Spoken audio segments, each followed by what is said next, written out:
Neramu pasaulyje. Per daug tas Trumpas įsismarkavo. Tik Žygis Pavilionis, Šakalienė ir Kasčiūnas gali jį nuraminti.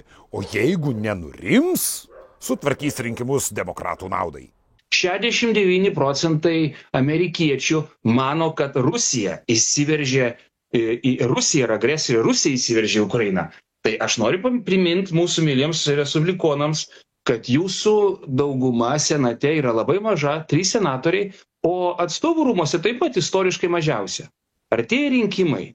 Jeigu jūs manot, kad amerikiečiai, kurie balsuoja, kurie jaučiasi amerikiečiais, gali balsuoti už prorusišką politiką, jūs klystat.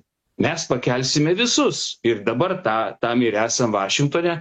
Vašingtone būsiu dar vieną kartą už 2 savaičių ir dar važiuosiu tol, kol kaip sustabdėm tą Obamos susitaikymo su Rusija politiką, taip privalome sustabdyti ir šitą klaidą, nes jinai veda Ameriką į pražūtį.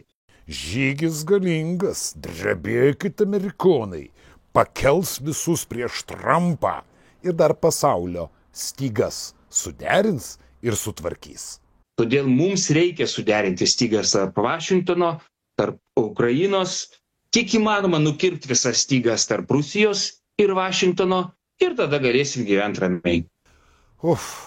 Dėkui Dievui, kad pasaulis nežino, o Lietuva turi tokį įtakingą Žygį.